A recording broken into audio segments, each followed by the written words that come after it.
जय हिंद, राधे राधे, नमस्कार। दोस्तों, मैं एक्स सर्विसमैन सुनील कुमार आपके अपने यूट्यूब चैनल फॉरम से सिलेक्शन तक में आपका स्वागत करता हूं। दोस्तों, आज एक नई अपडेट, बच्चों के कमेंट आ रहे थे, आप सब भाइयों के कमेंट आ रहे थे कि सर पोस्ट प्रीफरेंस के बारे में बताइए। हमने सीआईएसएफ को फर्स्ट चॉइस कर दिया, सीआरपीएफ को फर्स्ट चॉइस कर दिया, एसएसबी को फर्स्ट चॉइस कर दिया, एसएसएफ को फर्स्ट चॉइस कर दिया है। अब हमारे मार्क्स ज्यादा आ रहे हैं या कम आ रहे हैं, हमें कौन सी फोर्स मिलेगी? ऐसे ऐसे सवाल कैंडिडेटों के दिल के अंदर डर बनाए हुए बैठे हैं कि पता नहीं हमें मिलेगी भी या नहीं मिलेगी, कहीं हमसे कोई गलती तो नहीं हो गई। तो ये सारे सवालों के जवाब आज हम वीडियो में देंगे। दोस्तों, मेरे चैनल का नाम है फॉरम से सिलेक्शन तक, तो मैं अपनी जिम्मेदारी समझता हूं और आपको जिम्मेदारी के साथ हर एक कमेंट का जवाब देने की कोशिश करता हूं। मैं उन भाइयों से माफी मांगता हूं जिन भाइयों का कमेंट का जवाब अब तक नहीं मिल पाया होगा, कोई कारण होगा, कोई रीजन भी हो सकता है।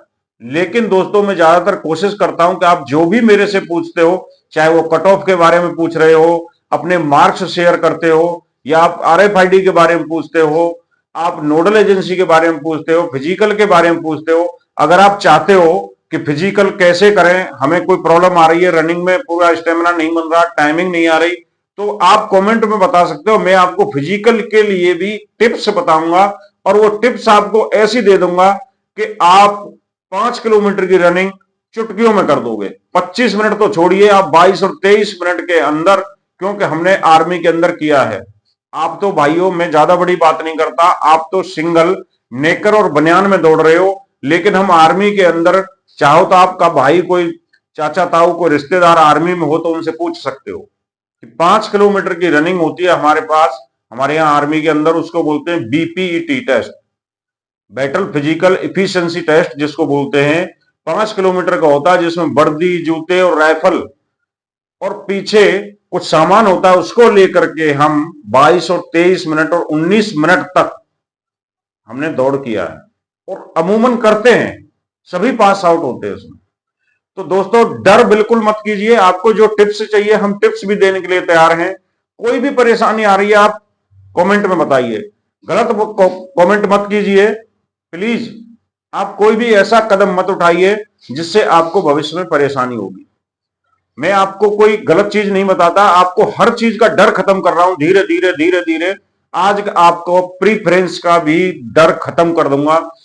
फोर्स क्या है, कौन कौन सी फोर्सें हैं, कौन सी फोर्स अच्छी है, जॉब प्रोफाइल क्या है, सैलरी किसमें कितना है, ट्रेनिंग में कितना मिलता है, ट्रेनिंग के बाद कितना मिलता है, छुट्टियां कितनी मिलती है, प्रमोशन कहां कहां होते हैं, कब कब होता है, पोस्टिंग कहां कहां होती है, उसके बाद में आपको मेडिकल फैसिलिटी क्या है, राशन मिलता है कि नहीं मिलता है, राशन मनी का क्या नियम है, उसके बाद में फैमिली क्वार्टर कहां कहां मिलेंगे, फैमिली रखने की सुविधा कहां कहां है।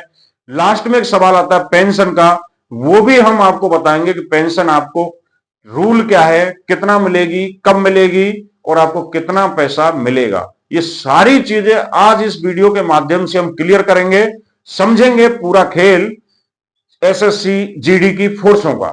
चलिए बात करते हैं स्टेप बाय स्टेप। दोस्तों, आपने थंबनेल में देख लिया है एसएससी जीडी 2024, इसको हम 2024 में ना कह करके आगे आने वाले 25 के फॉर्म जो 24 में निकलेंगे उसमें भी इंक्लूड कर सकते हैं इस वीडियो को। चलिए, हम बात कर रहे थे पोस्ट प्रीफरेंस की। कई सारे बच्चे कमेंट कर रहे थे कि सर पोस्ट प्रीफरेंस हमने गलत भर दिया है, क्या वो चेंज हो सकती है, क्या उसमें फेरबदल हो सकता है? तो दोस्तों, इस चीज को मैं आपको क्लियर कर दूं कि ये डिपेंड करता है एसएससी के ऊपर, एमएचए के ऊपर, कि अगर कोई नई फोर्स वैकेंसी के अंदर इंक्लूड की जाती है, जैसे कि इस बार एनआईए और एनसीबी का वैकेंसी क्या है, आया नहीं है अभी तक। एनआईए और एनसीबी का वैकेंसी नोटिफिकेशन में नहीं था। वैकेंसी किस किस का था? SSF, CISF, SSB, ITBP, BSF, CRPF और असम राइफल्स। अब दोस्तों, अगर वैकेंसी इंक्रीज हो रही है, आपको भी पता है वैकेंसी इंक्रीज 100% होने वाली है। अभी जल्दी ही, बहुत ही जल्दी, विद इन वीक आपको वैकेंसी इंक्रीज का मैसेज मिलेगा। उसके अंदर चांसेज हैं कि एनआईए की वैकेंसी आए। अगर एनआईए की वैकेंसी आती है और एनसीबी की कोई वैकेंसी आती है इंक्रीज वाले नोटिस में, तब आपको पोस्ट प्रेफरेंस चेंज करने का मैसेज दिया जाएगा और आपको एक फॉर्म दिया जाता है। वो कब दिया जाता है? आपके मेडिकल के टाइम पर। मेडिकल और डीबी जब होता है, डॉक्यूमेंट वेरिफिकेशन, तब आपको एक फॉर्म दिया जाएगा और वहां पे आपको दोबारा से पोस्ट प्रेफरेंस बढ़ाई जाती है। अगर इनकेस एनआईए और एनसीबी का वैकेंसी नहीं आता है, तब मेरे दोस्तों मैं आपको बोलता हूं कि पोस्ट प्रेफरेंस चेंज करने का मौका आपको नहीं मिलेगा। आपने जो भर दिया है वही आपका लास्ट पर चलेगा और उसी के हिसाब से आपको फाइनल रिजल्ट में फोर्स अलॉट की जाती है। चलिए हम बात करते हैं आगे, जॉब प्रोफाइल और सैलरी। दोस्तों अगर मैं अलग अलग फोर्स वाइज आपको बताऊंगा तो थोड़ा सा लंबा वीडियो हो जाएगा, लेकिन मैं आपको कोई भी जानकारी फटाफट देना चाहता हूं और आपको शॉर्ट में समझाने की कोशिश करता हूं ताकि आपको ज्यादा समय व्यतीत ना करना पड़े। दोस्तों वीडियो बहुत छोटी सी होगी, लेकिन वीडियो को कहीं भी स्किप मत करना, आपको पूरी बात समझ में आ जाएगी कि आखिर फोर्सों में हम जो जा रहे हैं, हम जो नौकरी करने जा रहे हैं, जल्दी, बहुत ही जल्दी हम लोग ज्वाइनिंग करेंगे, तो वहां पर हमारा क्या क्या काम रहेगा, क्या रोल रहेगा, इस चीज के बारे में जानना बहुत जरूरी है। चलिए हम बात करते हैं, कंबाइंड रेशन बताएंगे कि जॉब प्रोफाइल। दोस्तों एसएससी जीडी, सबसे पहले हम बात करें CAPF, central armoured police force, जिसको हम हिंदी में अर्धसैनिक बल भी बोलते हैं। दोस्तों इनका काम होता है पीस एरिया में क्या है, लॉ एंड ऑर्डर को मेंटेन रखना। लॉ एंड ऑर्डर, जिसको हिंदी में बोलते हैं कानून और व्यवस्था, इसको मेंटेन रखना। और फील्ड एरिया में जहां भी हमारी पोस्टिंग होती है वहां पे ऑपरेशनल ड्यूटीज में हमारा रोल होता है। ये हो गया आपका जॉब प्रोफाइल।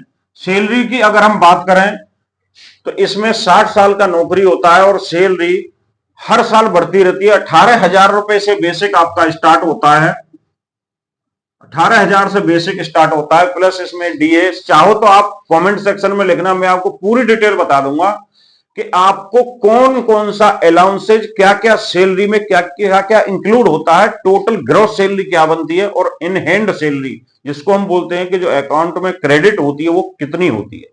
सारी बातें आपको समझ में आ जाएगी। आप कमेंट में बता देना, मैं सारी चीजें क्लियर कर दूंगा। आगे हम बात कर रहे हैं पोस्टिंग की। दोस्तों वैसे तो ऑल इंडिया होती है ये पोस्टिंग, आपको इंडिया के अंदर कहीं भी किया जा सकता है, लेकिन फोर्स वाइज अलग अलग क्राइटेरिया है, अलग अलग इलाके बटे हुए हैं। बीएसएफ है, ज्यादातर बॉर्डर एरिया में रहती है। कौन सा बॉर्डर? भारत और पाकिस्तान का बॉर्डर।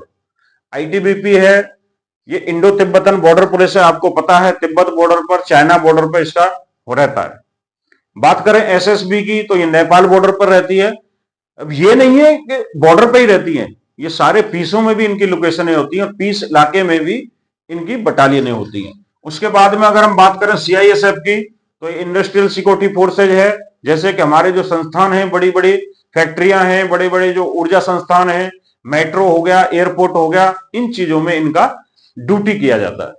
दूसरा बीएसएफ का आपको बता दिया है। CRPF, central reserve police force, इसका कहीं भी कोई भी एग्जैक्ट लोकेशन नहीं है कि यहां पर ये रहेंगे, लेकिन ये इंटरनली पूरे इंडिया के अंदर लॉ एंड ऑर्डर को मेंटेन करने में हेल्प करते हैं।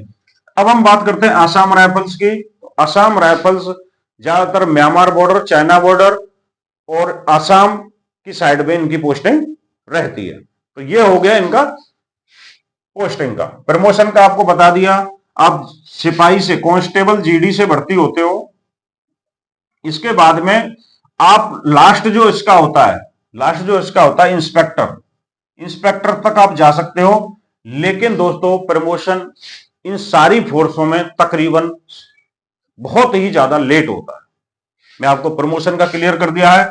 लीव का आपको बता दिया, 45 डेज एएल होता है, ईएल जिसको बोलते हैं 45 डेज होता है, और 15 डेज सीएल होती है, और मेडिकल लीव अलग होती है। फैमिली क्वार्टर की बात करें तो फैमिली क्वार्टर पीस इलाके में तकरीबन मैं आपको बता दूं सीआईएसएफ में एसएसबी में और सीआरपीएफ में तो ज्यादातर होते हैं, लेकिन आईटीबीपी में और बीएसएफ में फैमिली रखने की सुविधा कम है। अगर फैमिली रखने के हिसाब से देखें तो सबसे बेस्ट सीआईएसएफ और एसएसबी। चलिए हम आगे बात करते हैं राशन की। तो सभी फोर्सों में राशन मनी आपको दिया जाता है, वो डे बाय डे कैलकुलेट होता है। अगर 30 डेज का मंथ है तो 30 डेज का, 31 का है तो 31। मेडिकल फैसिलिटी की बात करें तो इनका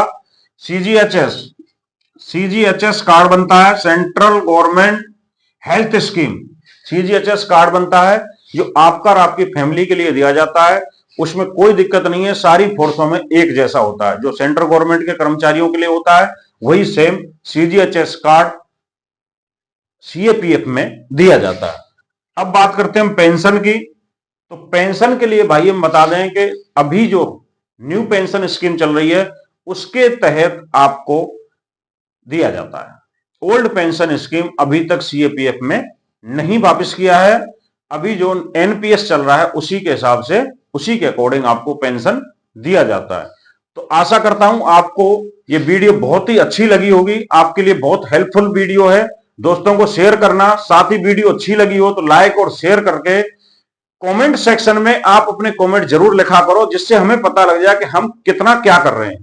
दोस्तों मैं आपसे फिर एक बार निवेदन कर रहा हूं कि चैनल को सब्सक्राइब करके बेल आइकन जरूर दबा लें, ताकि फ्यूचर में हम ऐसे अपडेट आप तक सबसे पहले पहुंचा सकें। आज की वीडियो में बस इतना ही, मिलते हैं नेक्स्ट वीडियो में, तब तक के लिए जय हिंद, राधे राधे।